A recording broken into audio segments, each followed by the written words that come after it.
And when most of the kids that you're locked up with are minorities who are angry because pretty much everybody involved in their situation and screwing them over was white, you come in as a white kid, you're not popular. Not even close. Nobody fucking likes you.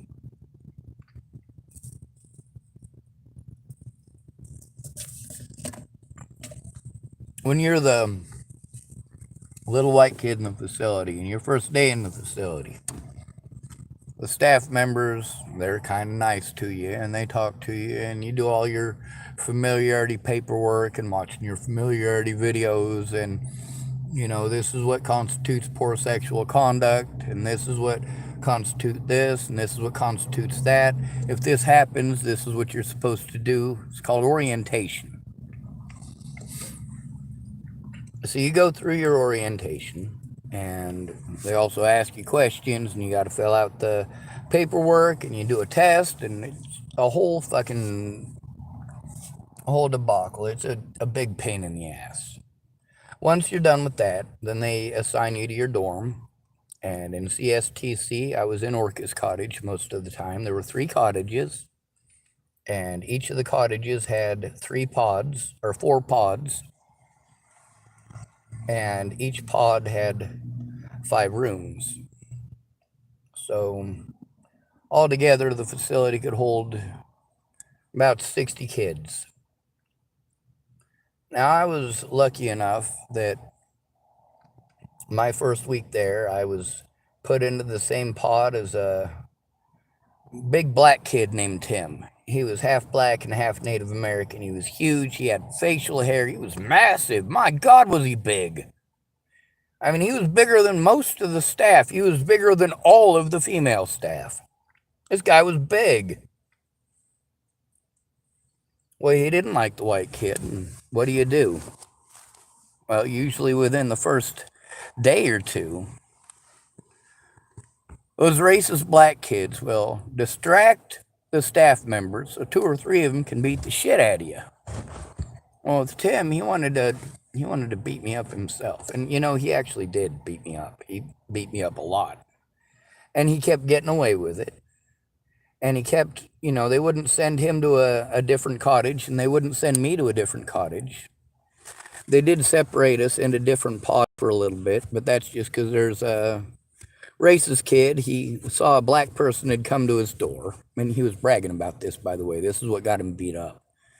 So this kid goes into Cstc, and he's only got one leg because he blew his other leg off. He thought he was going to go to the door and shoot a black person for coming to his door. What a fucking moron.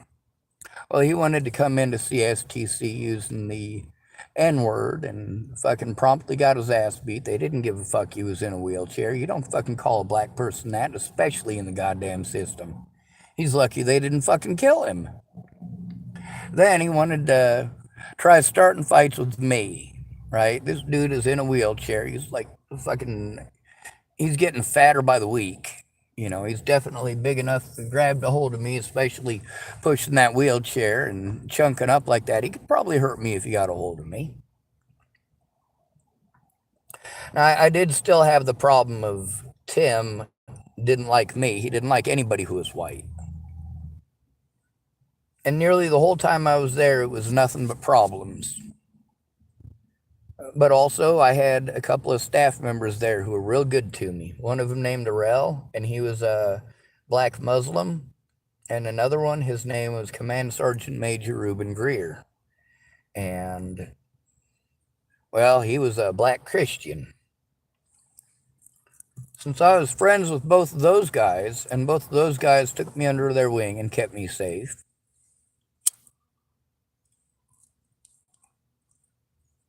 Tim eventually came around. Now, that racist kid really had a lot to do with that, though, because that racist kid, when we were in the day area, in the day room, we were not supposed to be unsupervised. But more than once, somebody got stuffed behind the couch and sat on, or stomped on, or people would roll him over the back of the couch, and then one of them would grab his feet and hold him down because the couch was just just short enough that it was shorter than a person my size. And they'd grab that person's feet so they couldn't get out. And you're squished because there's only like this space in between the couch and the wall. And you get squished back behind there. And they get in there and they put their feet in there on top of you and put their hands on top of the couch on the backrest and they jump up and down on top of you. This does not feel good. Not even close. Now, that kid in the wheelchair, he wasn't going to fit back there. And he just wanted to keep on telling me that it was my fault that he got beaten up by them N-words. And of course, for a whole bunch of black kids that are just looking for a fucking excuse to take out their pent up aggression, I mean, this is a fucking fun time for them. Like, holy shit. And of course, with me having Arel on my side and me having Ruben on my side, and of course, every time this kid tries blaming me for him getting his ass beat because he's a racist fuckhead, he ends up getting his ass beat for being a racist fuckhead again. I actually became quite popular. Those kids wanted to use me to try to goat that racist asshole into saying something racist so they could beat his ass again. I knew how it fucking worked. I wasn't stupid. I was trying to be nice when I was ignoring the guy.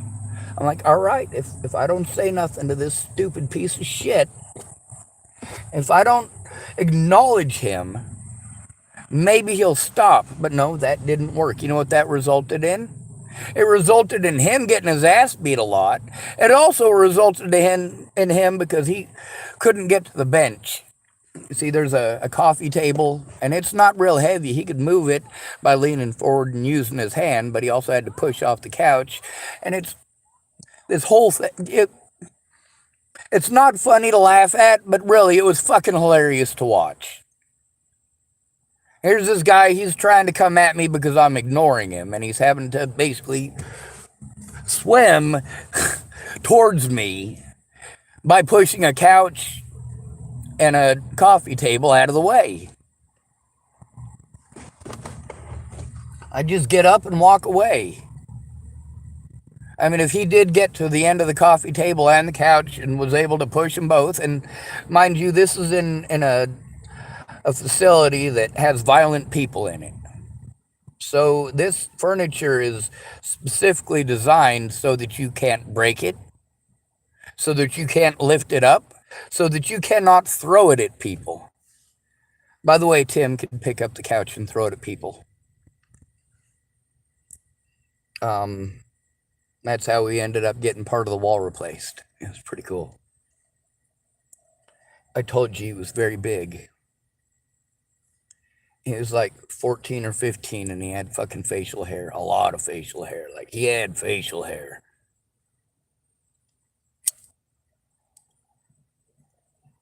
Now, over time, because I was locked up there for a long time, and so was he, we got to see a lot of people come and go. We got to see a lot of people come to Orchid's cottage and go to another cottage. We got to see a lot of people that were only there for a couple of days until their parents got done with whatever they were doing and came and picked them up. There was one kid that was there just because his parents got into a car accident and they didn't have anywhere to put him. And he was having a panic attack at the hospital, so they had him committed. They sent him to Cstc, and when his parents got better, they came back and got him, and they apologized to him, and they brought some... They figured, this is some underprivileged kids at this facility, and for the most part it was. But these parents thought they were going to be nice to these underprivileged kids at this facility, and they were going to make a big show about how grateful they had been for us being friends with their kid and, being nice to him, and that he had talked about us and told them on the phone how kind we all were, and they brought us some presents, and they brought us some food, and they brought us some cakes and all sorts of... They just were so grateful, and it was such a wonderful thing, and it got all of us excited. This guy'd been here, with us for like 4 or 5 days, and he was just scared shitless, and he was white. And yes, I took him under my wing, and actually, by that point, I think me and Tim were actually friends. And Tim took him under his wing too. We all did look out for him when he first showed up there, and I want to say that I had a lot to do with it, but not necessarily. I want to give myself that credit now, but at the time, who knows what it was that made him get treated differently than the rest of us. I mean, I tried being friends with him right away. I don't want people beating me up. So we weren't allowed to have any of the presents. We weren't allowed to have any of the gifts. We weren't allowed to have the cake. We weren't allowed, or they were cupcakes, but it was a whole bunch of them. They were hand baked. There was my assumption of what happened is that the husband and the wife got released from the hospital, and it was just a little bit too late at night for them to be able to go to Cstc and pick up their son. They were going to have to wait until 8 o'clock in the morning like everybody else. And then they got to go through well, they didn't have to do the admission paperwork like a lot of parents do because they were in the hospital. But they did have to go through the release paperwork, and they always do this thing with the parents. It's called, Jesus, what is it? It's basically your plan for when you get out. And he still had to do that, even though he wasn't in there for anything other than they didn't have a place to put him. They didn't have a foster family or anything. There was none of his relatives nearby and all that. We weren't allowed to have those things, but they sure let us see. And the staff members there, they probably weren't aware that these folks were going to come in and do that. And I'm sure that, they didn't tell those people that we weren't allowed to have that stuff for a reason. They didn't want those people feeling like they'd done something bad after they'd spent all that time. What I think is that the mom and the dad were both up all night, antsy-pantsy, because they couldn't see their kid, hadn't seen their kid in days.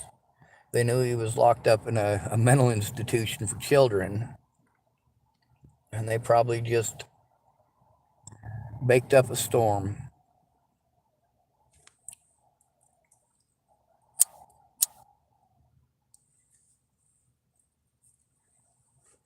Got to do something. I can't sleep. Missing my loved ones. And me with getting as much sleep as I don't get because I miss my loved ones. I mean, that's an easy thing for me to understand and comprehend.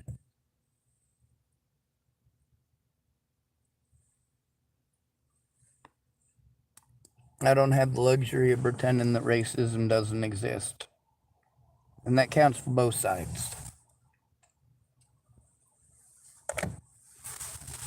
See, when we've got this whole blacks versus whites crap, we're all human.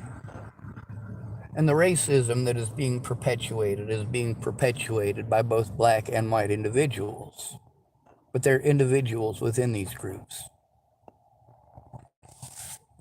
When I blame an entire group, it's because I'm sick of me getting blamed as if I am a group, as if I am all whites, as if I am all men, or specifically the way that men is used today, that I must specifically be the men who did horrible things to you. No. If your dad rapes you, I'm not guilty of rape just because I have a fucking penis. That's ludicrous.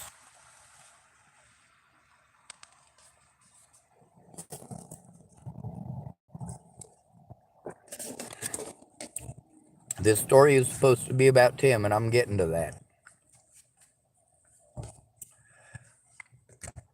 When you're in the system, and you've been there a while, and you're the white kid, you already know that when we get a new black kid in, chances are pretty good that people gave him the same shitty advice they gave the rest of us.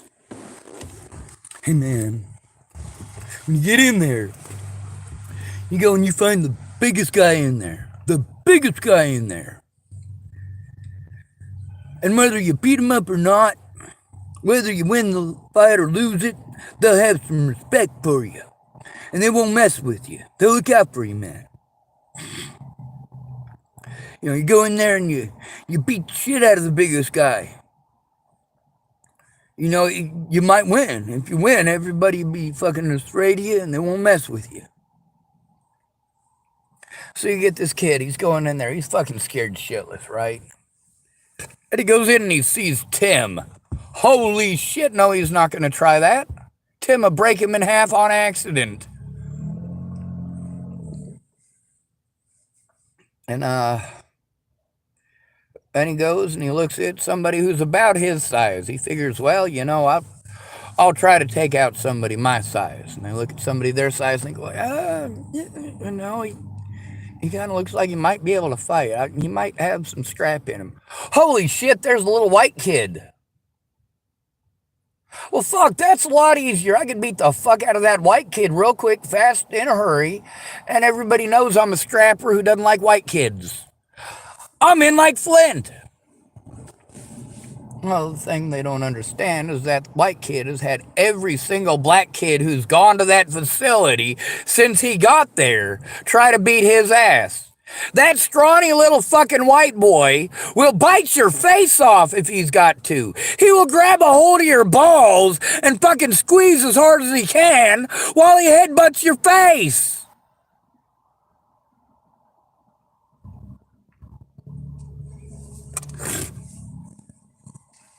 By the time I left there, Tim wouldn't fight with me. Tim fucking loved me. He thought I was fucking hilarious, and I was. Tim became my best friend at that place. Boogers. Ugh. By the time I left there, if somebody come through the door and decided they were even going to look at the scrawny white boy, he was going to let them know they had the option of fighting the biggest guy in there or leaving me the fuck alone. It's nice to have friends, but you got no idea how many times Tim beat the fuck out of me before we became friends. Now, why is it that it took so long for us to become friends when we were fighting damn near every day for a while there? It's because the staff kept breaking it up.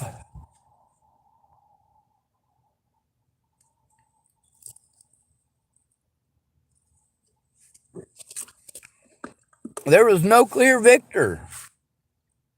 The only time there was a very clear victor is when they called a code 3. What the fuck is a code 3 in a juvenile facility? That's when you got people mobbing on someone.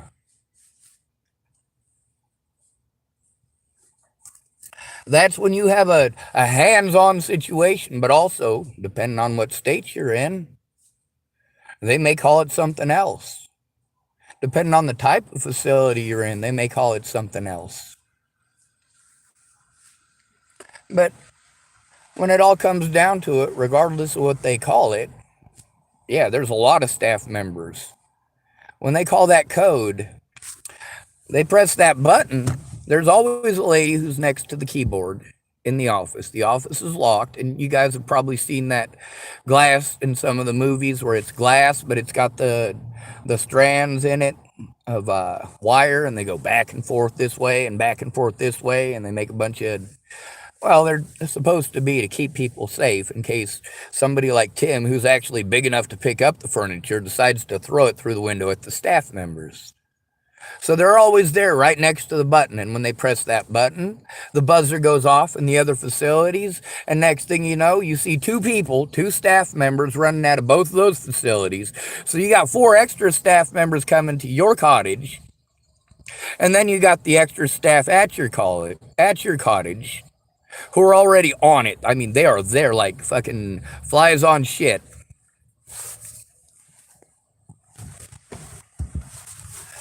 But even with Tim being as big as he was, and him letting me know that if the staff won't let us finish the fight, well, he's got some buddies that'll help him to make sure that I get the fucking point before they get there. Yeah, I got the point. I learned very well. I learned that as soon as they got one of those people or two of them over there to distract the staff members so they could assault me, that was my chance. Two of them are already fucking occupied.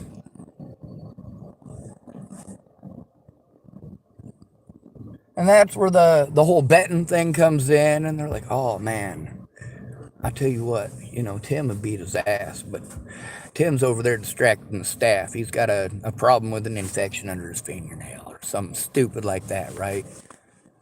And of course, they're supposed to be monitoring where the kids that are being an issue with me are at in relation to me. And of course, Tim's having them look at his fingernails, and it's a nursing staff. They're supposed to take a look at that. And this is back when they had to actually be trained nurses to work at a place like that. And, yeah, you just got lucky because you just got a one-on-one fight. And you get that one-on-one fight because people want to go, you get beaten up by three kids at the same time, and they're talking trash. Ha ha, you got your ass beat. Like, yeah, motherfucker, but it took three of you bitches. You don't stand a fucking chance by yourself. You're a fucking bitch. Well, Tim, he loved a good fight, same as anybody. He'd go distract the cops. He'd go distract the staff members. He'd go distract the doctors. He'd distract anyone you needed him to distract so that he could find out who was the scrappingest. Now, every time that he did that, he wasn't distracting the staff members because he was my friend and he was wanting to help me. No, he didn't do that when we were friends. He did that when he wanted to see me get my ass kicked one-on-one by somebody other than him. Especially since he was big enough to stand in the way, and he did. There's a lady there, her name was Gretchen. She was a really super nice lady, like really super nice and tiny and so quiet as a bird. Had a nursing degree, and she was going to get a better nursing degree, and she was working at this mental facility for children, and she was just sprightly, Tim looked at her like this. That's all he had to do. She wasn't going to try to take him down. She'd been through the training. She knew how to take somebody down and how to...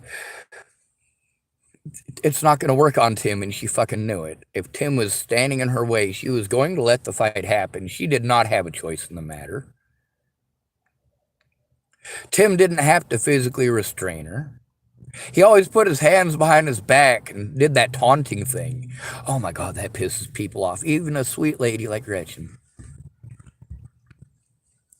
Now, here's how he does it. He puts his hands behind his back and he leans down. People love doing that when they have the higher position, and Tim knew that he did. Just like when I was assaulted by Officer Waylon Lolatai, he and Officer Her and Officer Vanderleest worked together to try to make that situation happen. And they only got away with it because I was never allowed access to the body cameras. They were going to try to drag through court as long as they could. But when they realized that I wasn't going to let go of the fucking body cameras and I wasn't going to plead guilty when I was the one fucking assaulted, they dropped the charges. But they made sure that I had other bogus charges on me first so they could use those bogus charges as an excuse not to take a police report. Well, with all due respect, that's against the law. And it resulted in people getting killed due to their negligence and cover-ups. Now, this lady that I waited on, again, 6 years of this, she'll eventually get back to me and she'll type some pretty things, but she's literally not called yet. At all, ever. Even once. I'm still waiting. This is the way it is with every single one of my friends when I go for help. Eventually, And then by the end of it, they pretend like it's an orange jello and a lemon jello thing. Oh, you didn't get the right flavor jello? Oh, poor you. I'm black. Oh, you didn't get the right flavor jello? Poor you. I'm a woman. You're still complaining about lemon jello and orange jello after all these years? I'm gay. Well, hold on a second. You being gay doesn't make me being abused okay. You being a woman doesn't make me being abused okay. You being black doesn't make me being abused okay. Your skin color is not a valid excuse for looking away, especially when you tell me that my skin color is not a valid excuse to look away.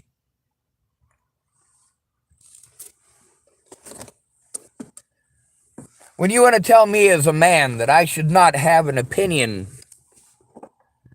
and should not voice my opinion on things like abortion or, of course, women's rights. You tell me I'm not allowed to have an opinion, and then you yell at me and scream at me and tell me what opinion I have to have. You tell me that I'm not doing enough. Well, you're literally doing jack shit for me. Oh, wait, no, you are doing things for me. You're lying to me. You're misleading the situation. You're expecting special treatment for you. And then we got this Griner lady showing exactly that on a huge scale.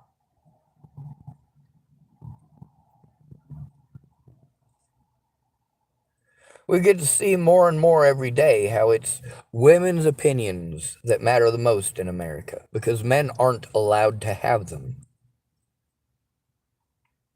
If we don't follow a popular women's opinion, then we're somehow bad people. Well, what if you're married to one of those women who thinks that it's okay? Like, we've got a whole bunch of women who are pissed off about abortion right now and abortion rights. I know a lot of Christian and Catholic women who believe that abortion is wrong no matter what.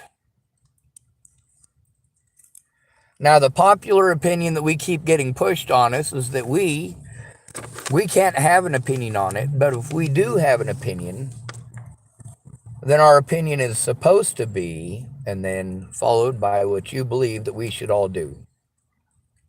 We should all fight for your right to have an abortion, no matter what. We are ostracized and criticized for doing nothing when we're told to do nothing. We're told we're not allowed to have an opinion. And then we're told what opinion to have and told that we're not doing enough because we're not voicing your opinion after you told us to shut up and not have an opinion. Now, what if you're that guy who is married to one of those Catholic women who believes that no matter what, abortion is wrong? Is he, as a male, required to follow the same guidelines that you're expecting every other male to follow? Every other male is a bad person if they don't follow your popular opinion. How about if that man is also Catholic? And he is married to a woman who is 100% against abortion. And let's say he thinks that in the case of rape or incest, or in the case where it's going to kill the baby and the mother, that abortion should be allowed.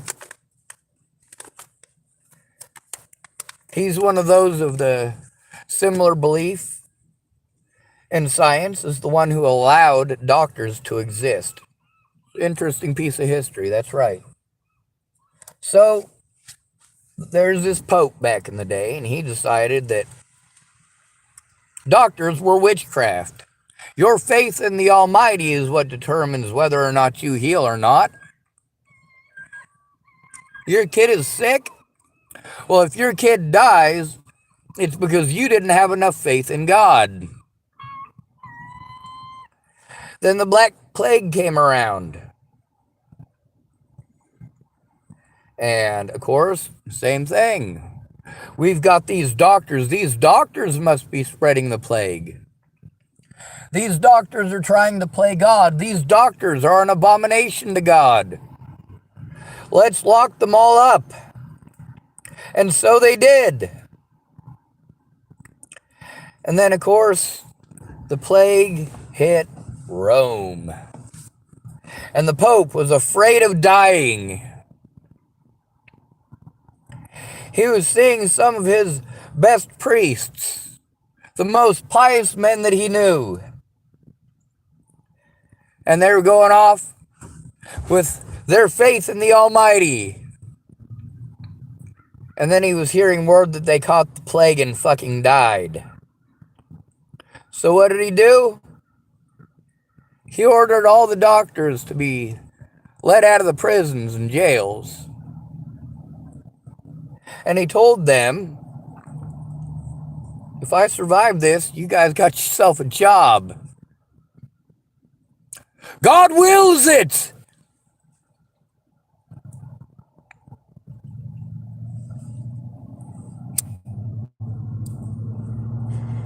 And thus, doctors now save lives instead of being burned at the stake as witches. That's right. All those doctors who were locked up, they weren't locked up for misdemeanors. They weren't locked up for felonies. They were locked up for capital offenses. That means their heads. Except that you, according to their religious beliefs, chopping the head off of a witch doesn't work. They'll go inhabit another person's body. You have to burn a witch at the stake. Yeah. Fucking insanity. That's all it is. Insanity. Manipulation and cruelty over ignorance. How many people were murdered during the Spanish Inquisition?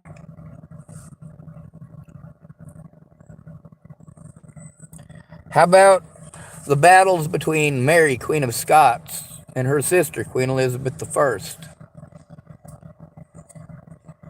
Well, Queen Elizabeth I did the same thing that her father did. Went and killed all the Catholics they could get their hands on. Mary, Queen of Scots, was raised Catholic. So when she was in power for a short period of time, she went and killed all of the non-Catholics she could get her hands on. So there was a bunch of Catholics who were dead and a bunch of non-Catholics who were dead, and it basically just created a population shortage, which resulted in a lot of really big, serious issues when the Spaniards decided they were going to go invade. And if it weren't for storms and for evil people like Sir Francis Drake, England did not have the population size to defend themselves. No, they'd have been taken over. They stood zero fucking chance. They murdered too many of their own. They weren't humping and pumping them out fast enough.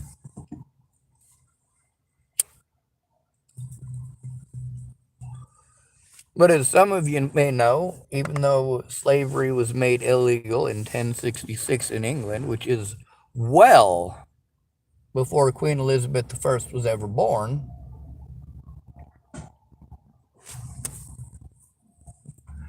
well, Queen Elizabeth I hired Sir Francis Drake, who was not a sir at the time. She hired Francis Drake to go steal some black people from Africa and take them to North America. That's how the slave trade in the United States from Africa to the United States got started. From then on, the British just kept on doing it.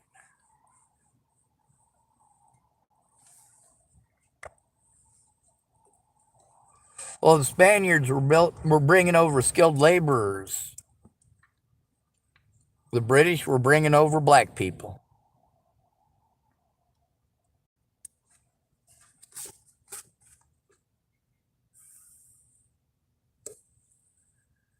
Do we advertise that when we talk about the Armada coming from Spain? No, those Spaniards were just as evil as Queen Elizabeth and her sister, Mary, Queen of Scots.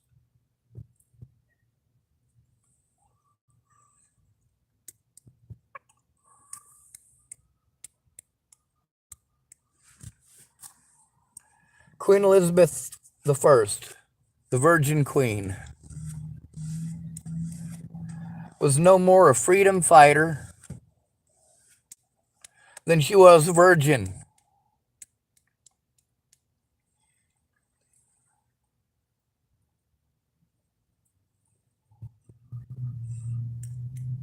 But what do I know? I'm just a historian. I get some of my facts wrong, and that's because we've got a lot of different things written about a lot of different situations. One of the things I try to depend on heavily is the viability of the person saying it, and of course, the records. Why is it that I believe Jesus the Nazarene actually existed? Do I believe he existed just because the Bible says so? No, I believe it because the Romans kept records of it.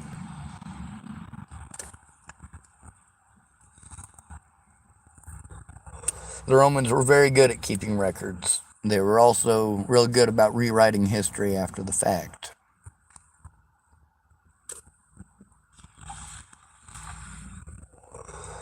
A lot of people talk about how the Christians came over here and destroyed all of these other cultures.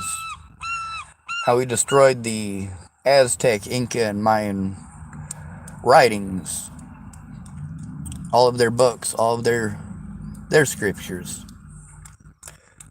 But we also don't look at the Catholic desecration of Rome itself. A thallus, that's another way for you to say penis. The Romans put that on everything. Now you can go as far north as Hadrian's Wall and see that Catholics scraped off all of the penises because a penis is vulgar. That's right, the Catholics found a way to monopolize on your sexual urges. I'm not sure if you noticed, but animals reproduce through sex. And so far as I am aware, I have never seen two animals take wedding vows, sign nuptials, go to a courthouse, exchange rings,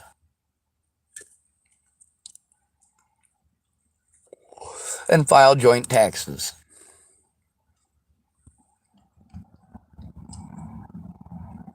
So far as I know, it's not going to cost a bird who decides that it wants to leave the bird that it's with and go mate with another bird. So far as I am aware, that bird is not going to be required to spend $8,000 on a divorce lawyer.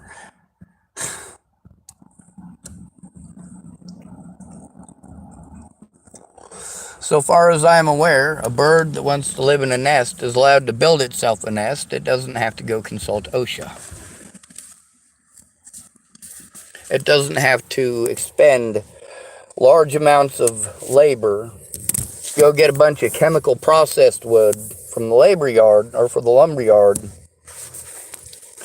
and be required to get a whole bunch of special permits and a bunch of other stuff in order to assemble those popsicle sticks.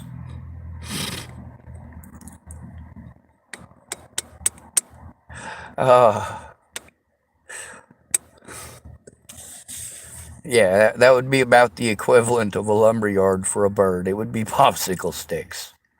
It would be the stir sticks from McDonald's. Now, we got a big to-do about how there's a lot of birds today that are building their nests out of plastic. There's a bunch of plastic all up in their nest. And we complain about how bad that is, right? Well, it is bad. We did that. Humans did that. Humans produced that crap, and we call it progress. We make something that's going to last for a really, really, really super long time and be very dangerous to wild animals. And we make something that we're going to use just once and throw it away. And then we make stuff that we want to utilize for a long time out of shit that falls apart quickly. That's intelligent, isn't it? Like making a boat out of polypropylene. Are you out of your polyethylene terephthalate? How can you do worse than making a boat out of polypropylene? You can make it out of high-density polyethylene. Then the sunlight hits it, and next thing you know, you've bought something that cost you $800 to $1,600 because you wanted to get the cheap model instead of getting something that's made out of carbon fiber that's going to cost you $3,800. You went, well, I'll get this thing. You don't want to get the $3,800 ones because the first time you smack into a rock, it's still going to crack. So, of course, you get the heavier model. It's thicker. It's got thicker plastic. But, of course, you keep it outside for 2 years. And you got it so that it's a fancy schmancy sports car red color. And now you're angry because most of it is just pink, and the stuff that's on top is ghost white, except for all the cracks in it that somehow seem to collect every little bit and piece of dark-colored matter that there happens to be in the vicinity. If there's black sand, black dirt, black dust, black anything, it's going to fall into those cracks. And then you're looking at it and you're going, man, that doesn't look good. But you go, hey, it's pretty thick. It's pretty heavy. It's pretty thick. It'll be all right. And you go to sit in it and you break the top out and scrape your back. Luckily, the stuff is about the consistency of, well, it's barely held together powder at that point. Because those plastics are a two-part plastic. It's an elastomer and a polymer. The elastomer is the part that gives it the bend and the flex. And the polymer is what holds it to keep it from getting too much flex. The polymer is what makes it a quasi-solid. But it's different polymers and different elastomers. What happens when you've got high-density polyethylene that is hit by the sun's rays? Well, it breaks down the elastomers, but it leaves the polymers. What happens when you use polyethylene terephthalate instead? It's got a different elastomer. And because it's got a different elastomer that is resilient to UV, it'll take 10,000 years. That's what they guesstimate based on degradation. It'll take 10,000 years of sunlight to break down a polyethylene terephthalate bottle. 10,000 years of sunlight. That's a lot of sunlight. That's a long time of it just sitting around. Now imagine if you were to make something that, instead of just sitting around as garbage on the ground, imagine you'd have made something like a houseboat. You're using the wrong shit. You're building with the wrong stuff. My real genius is that I look at a lot of different ways of making something. There's a lot of ways to skin a cat. Well, that's just gross. I'm not interested in skinning cats. I'm interested in having a place to stay. I'm interested in not being victimized for not having a place to stay. Here in the United States, I am victimized because I don't just march out into the sea and drown myself. There's nowhere that you people want us to be, except not here, not here. Boulder, Colorado doesn't care where the homeless go as long as they're not in Boulder. Longmont doesn't care where the homeless go as long as they're not in Longmont. Denver doesn't care where the homeless go as long as they're not in Denver. Spokane doesn't care. Sorry, Spokane to the rest of you. Spokane, Washington doesn't care where the homeless go as long as it's not Spokane. Tacoma doesn't care where the homeless go as long as it's not Tacoma.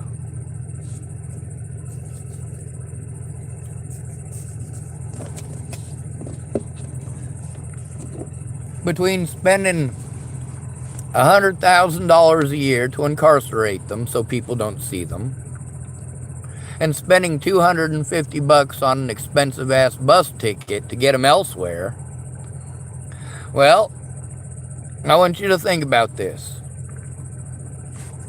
Tacoma spends money to send homeless people that they don't want to see in Tacoma $250 a pop to Houston, Texas. Texas is doing the same thing. Houston, Texas is getting these people that they don't want to see these people, so they put them on a bus to go to Tacoma, Washington.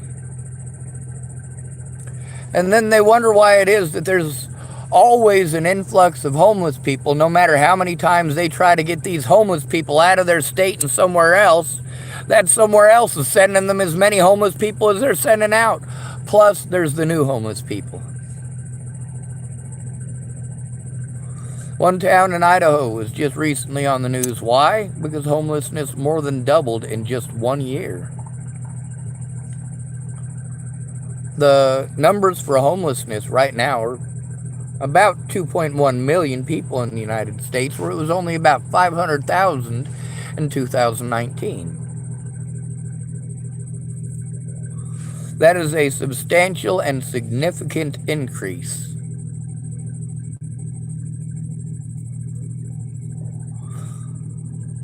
We've also got the most victimized people in America. That would be white males, because they don't have any rights anymore.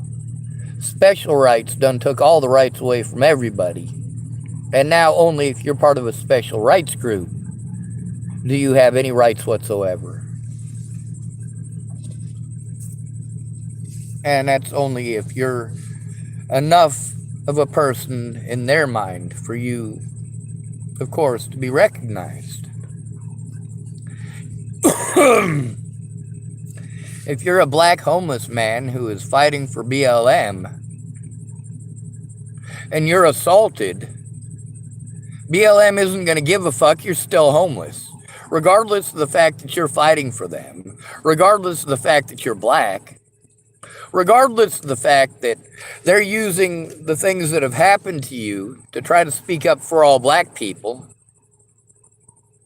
The fact is, you, in specific, do not have a house. They're not going to pick you.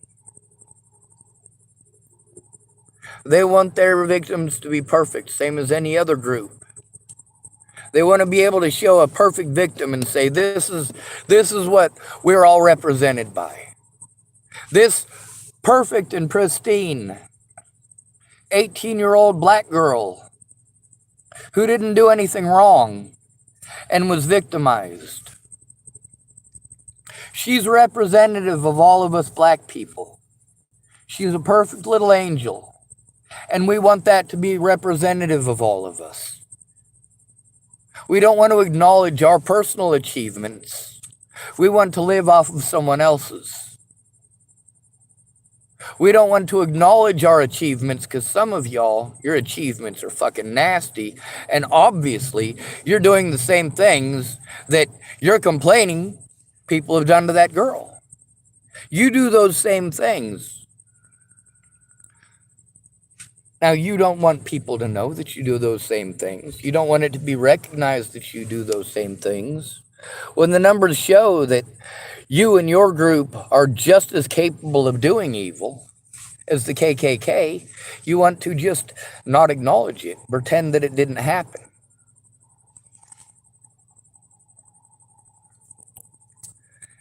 And here I am, I get to see how BLM doesn't give a shit about black homeless people, and I got folks like Well, like Anna Alford telling me, you know, Sean, you need an organization like BLM to care. They're not going to. I'm the wrong fucking color.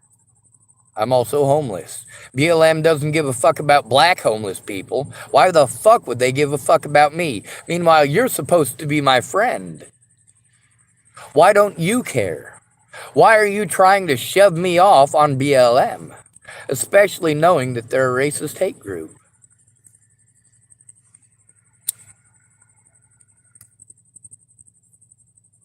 I'll fight for black rights, but I'll be goddamned if I'm gonna fight for a false fucking narrative.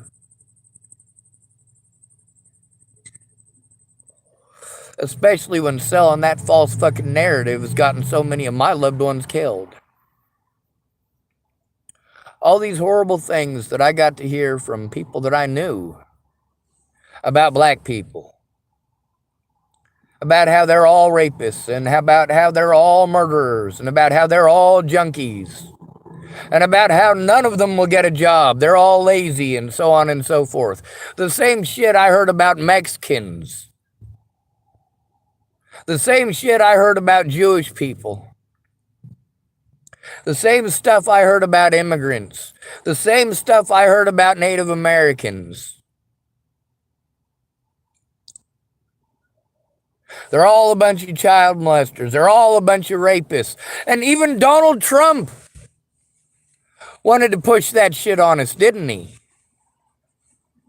And each and every one of these groups, when they're getting taken advantage of like that, when people are being mean to them like that, they in turn turn around and do it to someone else who they think is less than them.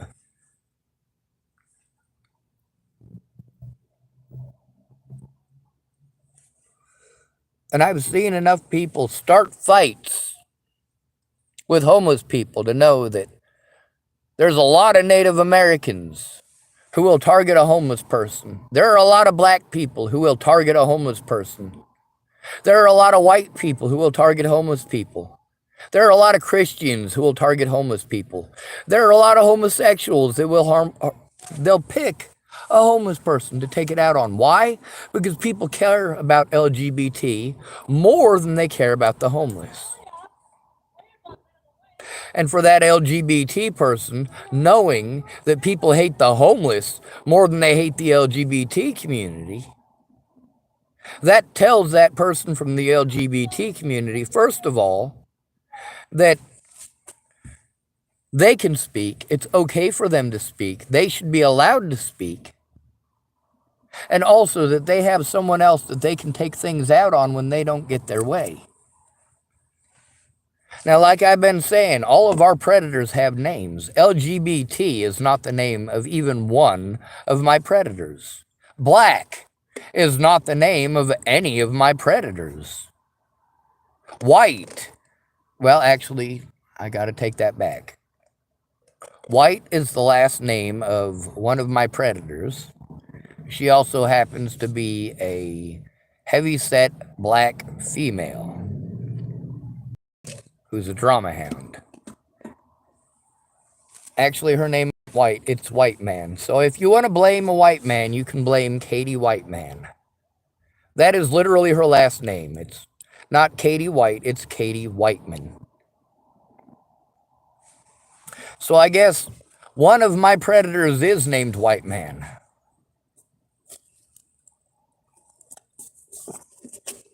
And her first name is Katie. Whenever you guys blame the white man, I'm going to bring up Katie. That's fair and equal. Good to be rid of you. Thanks for coming to visit. Stay in trouble or don't get caught. Remember, you are your brother's keeper and no victim left behind.